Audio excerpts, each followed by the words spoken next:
comfort and joy, oh tidings of comfort and joy, comfort and joy, comfort and joy, comfort and joy.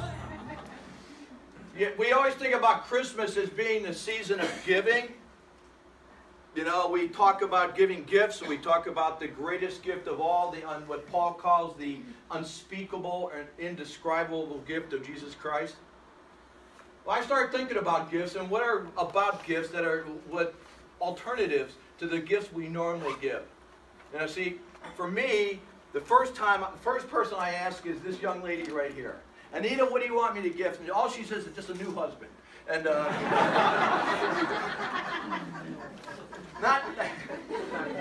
so then I call Aaron, my son, and I say, Aaron, what do you want? And Aaron is wonderful. He sends us a list with pictures and prices. I mean, it's just so easy, and you just tap it in, and we do his shopping in 5 minutes.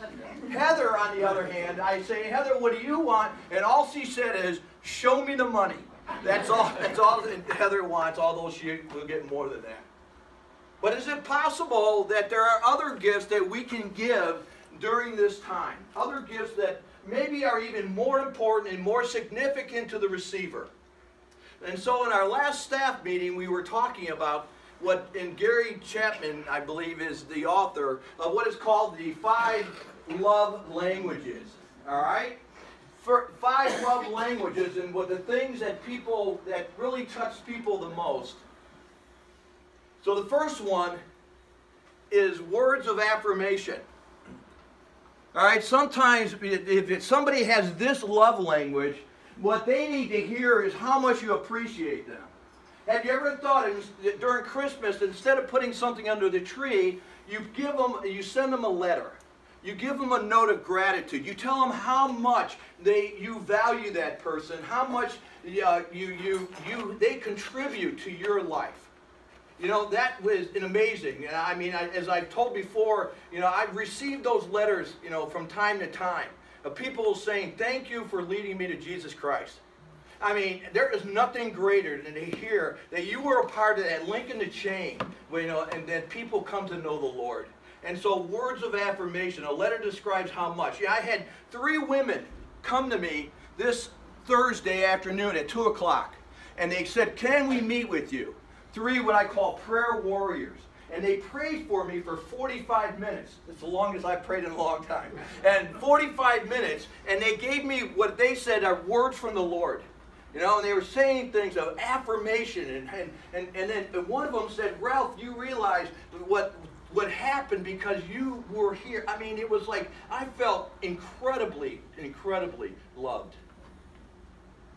It was a great gift here for Christmas. The second one is physical touch. Now, this is not mine, but there are people that have that.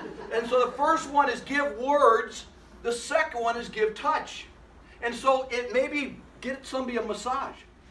Pay for a massage. Pay to go to this place where they just pamper you. Or possibly give them a foot massage. Or rub their back. Or sit and watch a romantic movie, guys. Real close, snuggled together on the couch, watching a Netflix movie. A Christmas hokey Hallmark movie. Or, who loves to get hugged? Who loves hugged? Toonies, get up. You know that Toonies loves to get hugged, so I'm going to give her a Christmas hug. All right. Thank you. All right. Give words, give touch, give time. I don't have time. I'm busy. I got work. I got church. I got school. I got all kinds of things going on. I don't have the time that other people need. Matter of fact, who has a cell phone on them? Now, come on. Think about screens. Big screens. Bigger screens. 65-inch screen, 80-inch screen, small screen, iPad. You're dominated by screens. You know how you can give quality time to somebody? Put the screen down, turn off the TV, turn off the music, and say to you, I'm going to give you a gift of 30 minutes. I'm going to listen to you for 30 minutes. Could you give that gift this Christmas to somebody that you love? A young, successful entrepreneur said the greatest gift he received as a child is he received a little box. And in that box from his dad was a note. And that note said, I will give you 365 hours this year as a gift. I will give you an hour a day after dinner, and we will spend that hour any way you desire. What a gift that would be for you who have young children to give that gift to your kid. Whew. The fourth one is acts of service. All right, this is my love language. You know, you can tell me how great I am, but when you get down and dirty with me, you know, if you give me a broom, I'm excited. If you give me a vacuum, I'm over the top.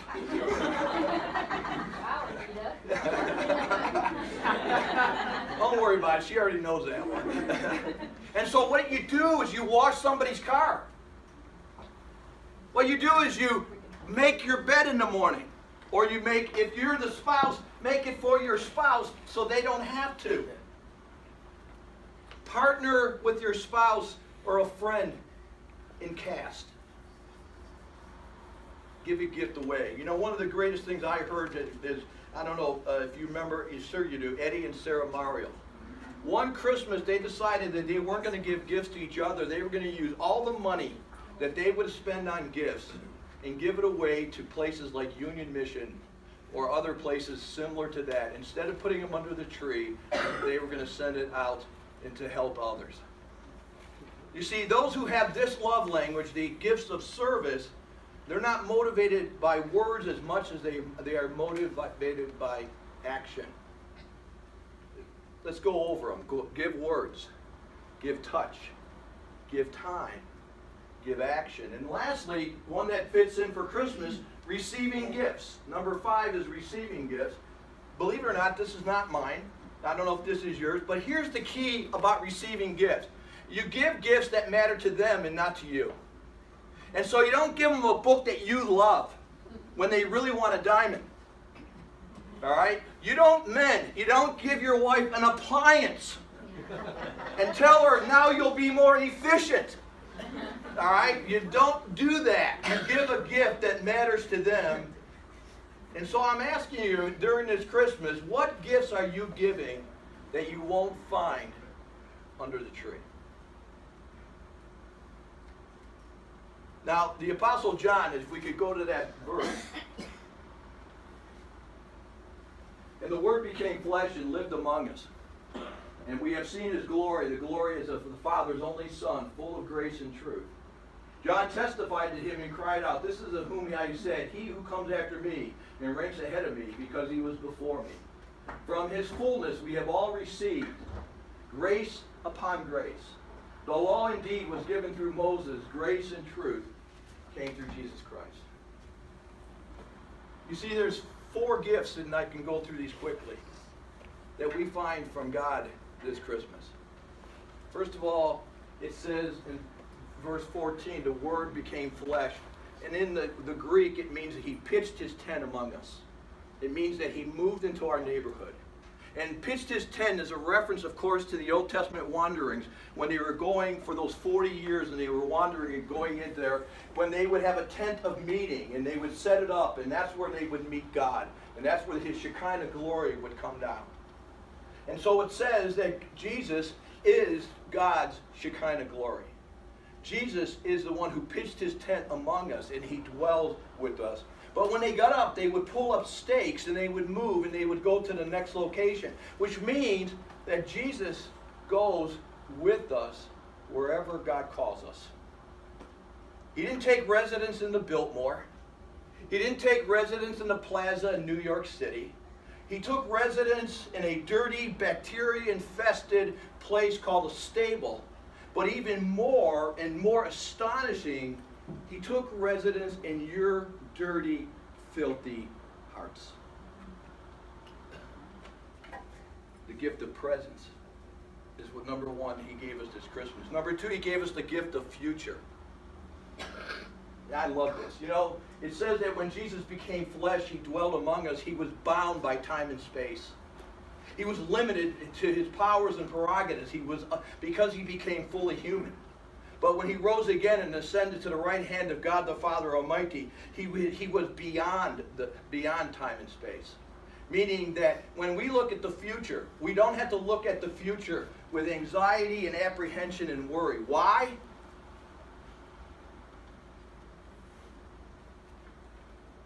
The Word became flesh and dwelt among us 2,000 years ago. But he dwells among us even today. Listen to this. All things work together for the good for those who love God and are called according to his purpose. And since Christ is no longer bound by flesh and calendar, we can trust him for our future. Why? Because he already dwells there. God never takes you anywhere where he doesn't go with you. The third gift is called the gift of fullness. That Jesus is the sum total, lacking in nothing. That in him there's never a shortage of God in our lives. And I'd like to assure you that also means that there's never a shortage of God's possibilities in our life either. And then lastly, he gives us the gift of grace.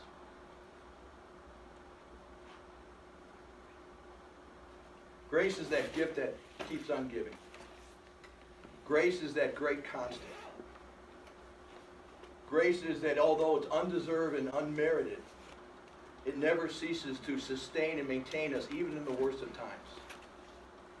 You know, sometimes you realize that you got to a place in your life where you go, God, I don't know how I got here. Maybe you've never felt that. Or you've done something in your life, you say, God, I can't believe I did that. And you look in yourself in the mirror and you say, I don't know that person. And then God comes alongside and says, my grace is sufficient. For my power is made manifest in your weakness. And in the worst of times, and when the times when you look and you say to yourself, you know, I did not measure up there. I feel like I blew it there. I gave up on God. He never gives up on you. In all our endeavors and our best accomplishments and our great victories, no matter how good we do things, there's always a lack. But he says in him we are complete, in God's grace. For he says we have received grace upon grace. And I've read this several times, many times throughout the years of reading the scriptures. You see, God's grace, his active presence in our life is always dynamic. It's never static. And it meets us where we are. It meets us where God meets us. God gives us grace as life demands it. In other words, we say it's grace unto grace. He gives you grace to deal with the things that you need at that particular moment. So there's grace when you're going through depression. There's grace when you're going through anxiety. And there's grace when you have joy. There's grace when you don't understand what's coming next. There's grace when you get hurt by somebody or you hurt others. There's grace because it's God's application of love wherever you might be. You see, God's grace is embodied in Jesus and experienced in his love. And so, in closing, how can we give gifts this Christmas that really matter? What are the gifts that you won't find under the tree? The kind of gifts that we can give to those that we love. So I'm going to ask you to do this. I want you to re-gift God's grace. If you are a grace receiver, then God calls us to be grace givers. And if we can re-gift what is the greatest gift of all, then perhaps what you do is you'll take one of these cards with a little candy cane on the back, and you'll hand it to a friend or somebody at the food line or whatever and say, hey, come to church next Sunday at Great Bridge Presbyterian Church and find out about God's grace. Let's pray.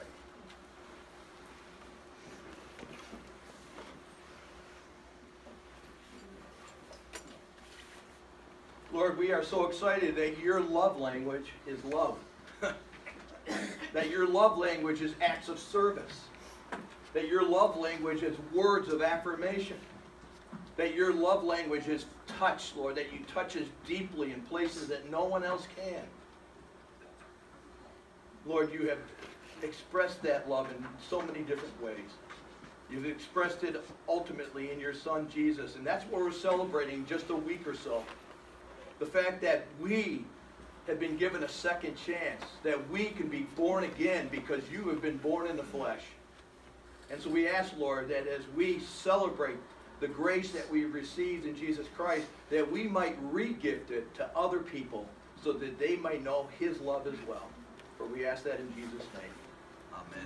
The world with truth and grace, and makes the nation prove the glories of his righteousness and wonders of his love, and wonders of his love, and wonders, wonders of his love, and wonders, wonders of his love.